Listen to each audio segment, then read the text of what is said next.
In this lesson, we will be dealing with the origin of the earth, the second session. In the earlier session on the origin of the earth, we have discussed few theories on the origin of the earth, such as nebular hypothesis of Kant and Laplace and tidal hypothesis of Jeans and Jeffreys. These theories of the origin of the earth are related to the concept of nebula and the tidal and gravitational attraction of the bigger intruding star on the surface of the sun.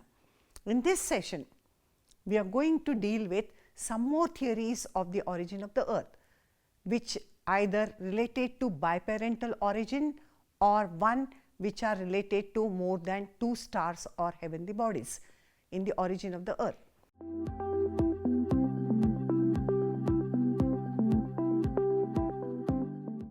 One, to understand the recent concept of nova, supernova and Cepheid and their role in the evolution of solar system. Secondly, to study the recent and modern theories related to the origin of the earth.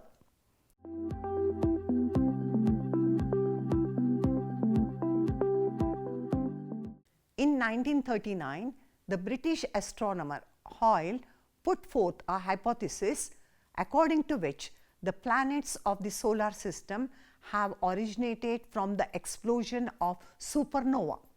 According to Hoyle, initially there were two stars in the universe, namely the primitive sun and the companion star.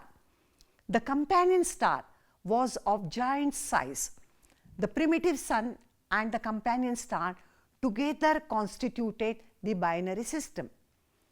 The energy which is emitted by any star in the form of heat is generated by the process called as nuclear fusion. In nuclear fusion, the hydrogen nuclei are closely combined with each other to form helium.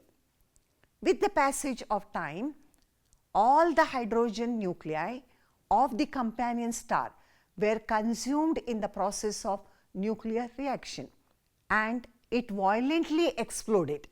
Nuclear fusion was going on in the primitive sun and the companion star, but the rate of nuclear fusion was many times greater in the core of the companion star. The nuclear fusion is responsible for the explosion and the increase in light or luminosity. Stars with short abnormal luminosity are called as nova, and when the explosion and light are extremely intense, then they are known as supernova. The violent explosion of the star is termed as supernova. Due to the explosion of the companion star, now supernova, enormous amount of gaseous matter was thrown out, which started revolving around the primitive sun. The gaseous matter coming out due to the violent explosion of the companion star, that is supernova, changed into circular disk which started revolving around the primitive sun. Thus, the matter of the disk became the building material for the formation of the planets, satellites and asteroids. The expansion of the exploded gases was more in the direction of the primitive sun. As a result, the gaseous matter comes out within the gravitational attraction of the sun and later on condense to form the planets and the satellites in course of time. Thus, planets of our solar system are formed due to the condensation of the matter thrown out of the supernova due to the violent explosion. The planets of our solar system were not formed from the primitive sun, but were formed from the matter thrown out of the supernova due to nuclear reactions and violent explosion.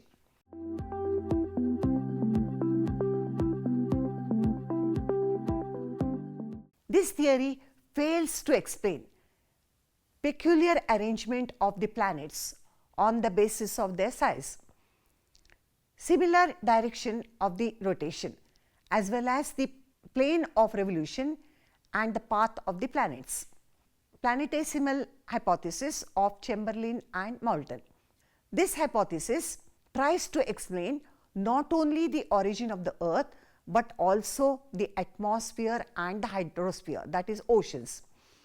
According to this theory, the Earth was originated as a result of coming together of Sun and other star. Due to its high temperature, the Sun experiences eruption of gases at periodic intervals. These eruptions are called as prominences. Another big star happens to pass by the Sun. Severe tidal disruption took place in the mass of the Sun. The main force for the ejection of the small jet or the planetesimal from the Sun was due to the tidal force exerted by the approaching star on the outer surface of the Sun. The passing star by the Sun drew the jets towards forward along the line of movement. The planetesimals followed the intruding star. The solar tide subsided when the intruding star moved away from the Sun. The matter that is ejected out from the Sun condensed into small particles called as planetesimals. Planetesimals developed nucleus around which scattered tiny planetesimals collected. Different planets were thus formed through the aggregation of planetesimals around the separate nuclei, and the Earth is one such planet. According to this theory, the source of hydrosphere is also planetesimals. The water was obtained from the condensation of the atmosphere.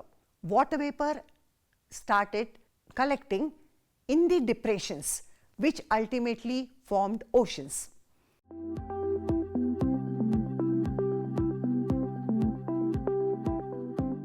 It is argued that if the planets have been formed through the planetesimal accretion, then they should have a much lower angular movement than they actually have.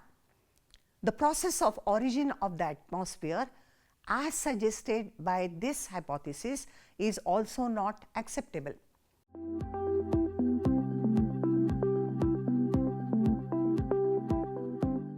It is the modern and most popular theory related to the origin of the universe. It is also called as expanding universe hypothesis. Edwin Hubble in 1920 provided evidence that the universe is expanding. As the time passes, galaxies move further and further apart. The galaxies move apart from one another as the empty space between them expanded. As the universe expanded, the hot radiation in the original fireball also expanded with it. Similarly, the distance between the galaxies also found increasing. Therefore, the universe is considered to be expanding. The Big Bang theory considers the stages in the development of the universe, which are: 1. The initial stage, during which all the matter forming the universe existed in one place in the form of singular atom or a tiny ball with small volume and infinite temperature and density. According to this theory, everything in the universe emerged as a point known as singularity. In the second stage, at the Big Bang, into a tiny ball exploded violently, leading to huge expansion. It is generally considered that the event of Big Bang took place 13.7 billion years ago. The expansion continues even the present day. As it grew, some energy was converted into matter. There was rapid expansion with the fractions of a second. Within 3 lakh years from the Big Bang, the temperature dropped down to 4500 Kelvin and gave rise to atomic matter. The universe became transparent. The expansion of the universe means increase in the space between the galaxies.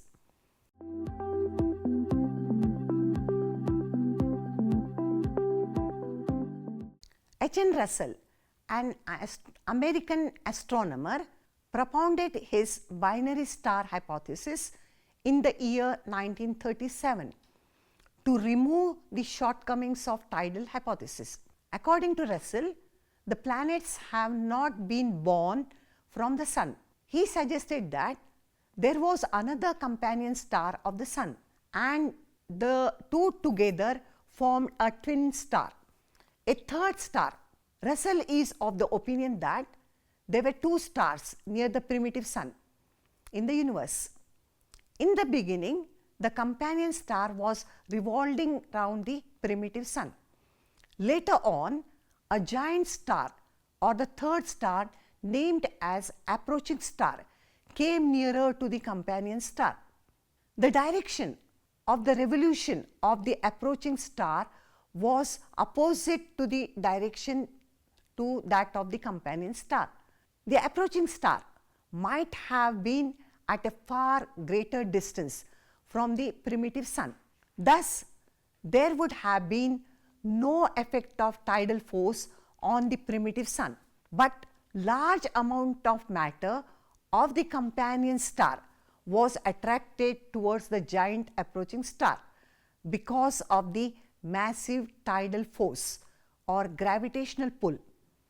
As the giant approaching star came nearer to the companion star, the gravitational pull and the tidal force continues to increase, and hence the bulge on the outer surface of the companion star started growing towards the giant approaching star.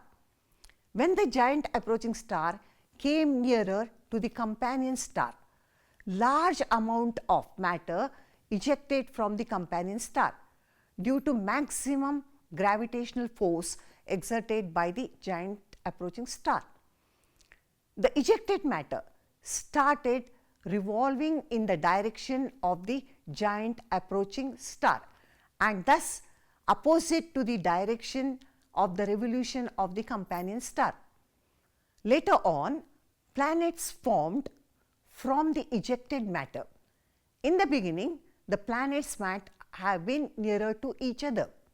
The matter that might not have been ejected from these planets due to their mutual attraction, satellites might have been formed from the matter.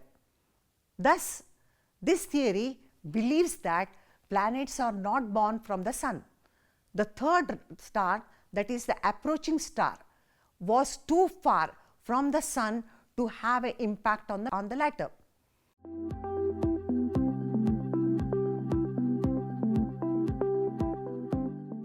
The most serious limitation of this theory is its inability to account for the removal of Sun's companion star from its control and for the retention of the tidal filament that is later condensed into planets revolving around it. This theory also fails to explain the present position of the planets. According to this theory, all the planets should have been formed roughly at equal distance from the Sun.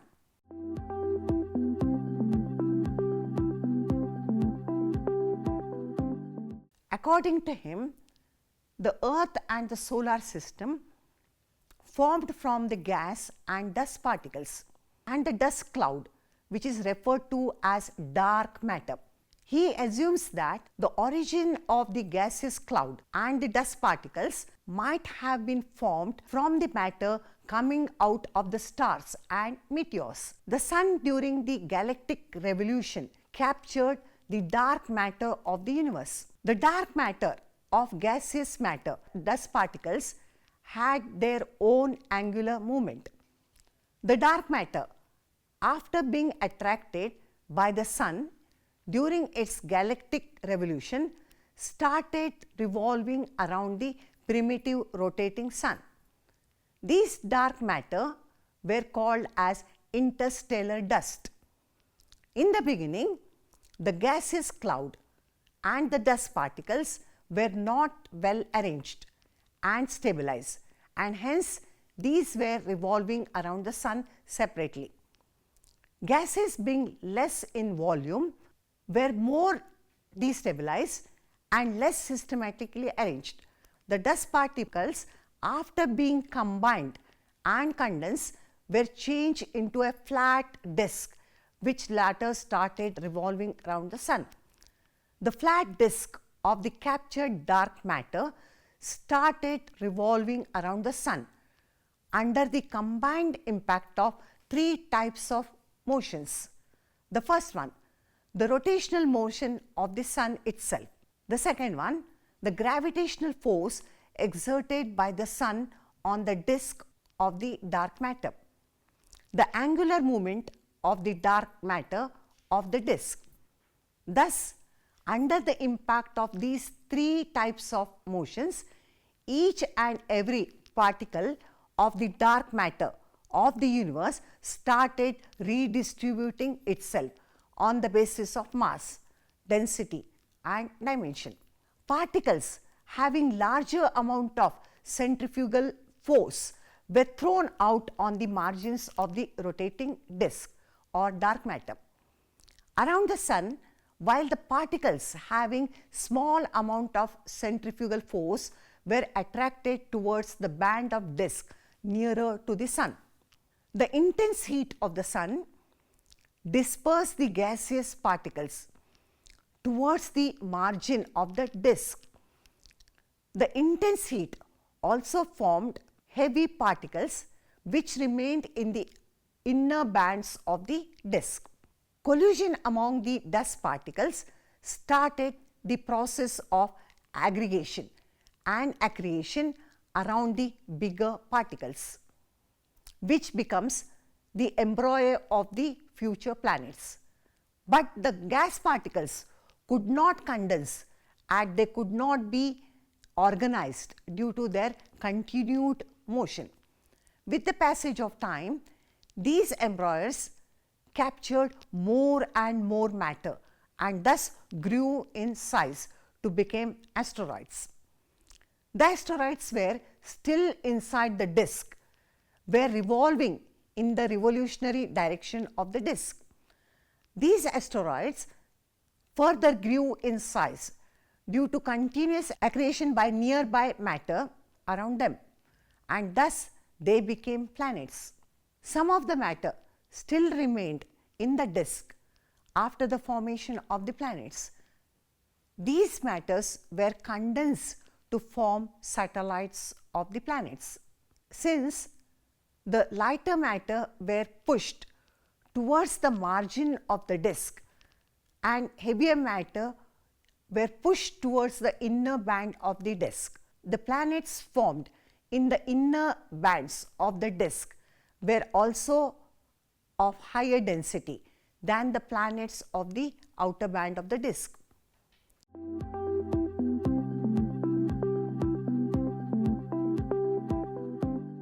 The gravitational attraction of the primitive Sun was incapable of capturing the dark matter.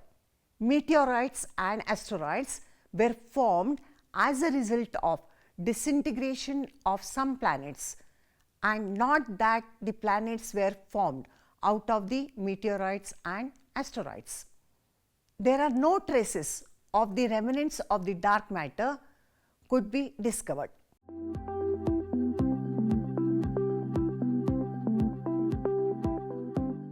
In the year 1942, 𝗧𝗦𝗔𝗧 put forth his theory. According to him, the Sun and the planets have originated from 𝗓𝗏. 𝗓𝗏 is a star that is 5 to 20 times larger in size than the Sun. There is a regular pulsation in the 𝗓𝗏. Another star came closer to the 𝗓𝗏, due to which the pulsation in the sepid increased and it becomes unstable. This resulted in the ejection of large amount of material, tidal attraction, that ultimately condensed to form the Sun and its planets. The velocity of the tidal ejection was so high that the Sun and the planets were freed from the gravitational influence of the sepid. According to this hypothesis, the revolution of the planets is related to another star which in course of time receded away into the space.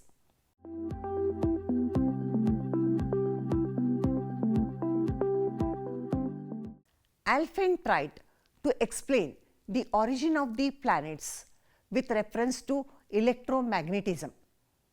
There is a magnetic field surrounding the Sun, and in early times the magnetic attraction of the Sun was greater than the gravitational attraction. The speed of the rotation of the Sun was also faster than the present. Due to its gravitational attraction, the Sun attracted the atoms of nebula in the space. These atoms of the nebula got surrounded by extensive cloud of atoms whose extent was roughly equal to the extent of all the planets taken together. According to the laws of motion of charged particles in a magnetic field, the ionized atoms collected in the equatorial plane of the Sun at a distance approximately equal to that of Jupiter and the Saturn from the Sun and started revolving around the Sun. Due to the presence of the revolving atomic matter around the Sun, in course of time condensed to form different planets. The magnetic field of different planets also attracted another atoms, thus forming the satellites.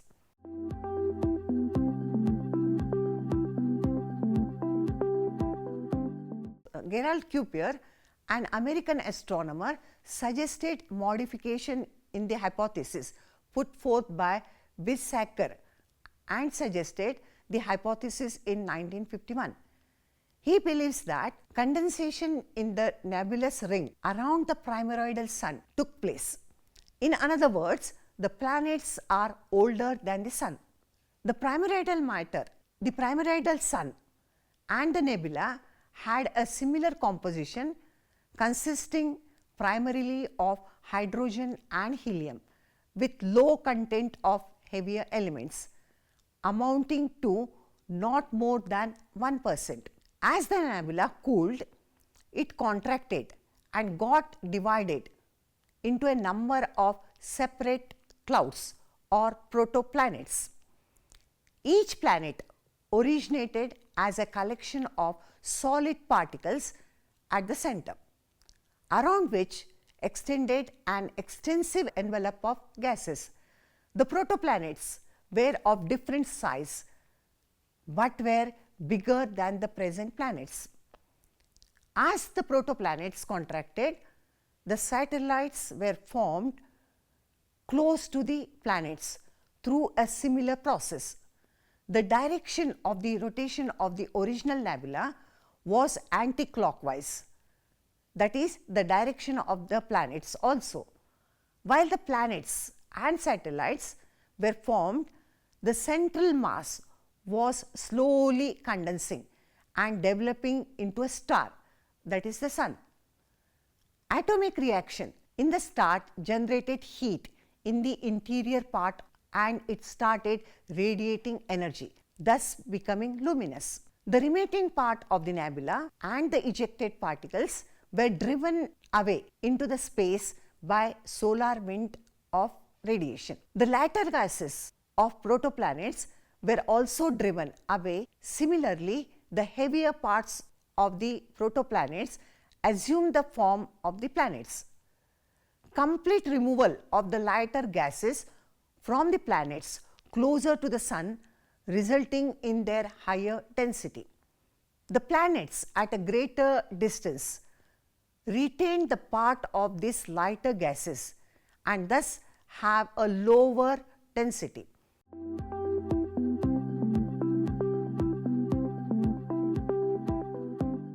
The Earth is one of the planets of the solar system.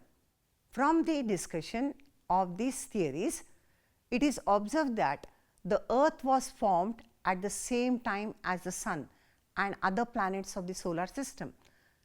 The foregoing overview of various theories trying to explain the origin of the Earth indicates that the basic assumption of the early scholars like Kant and Laplace are once again finding support through the modern theories.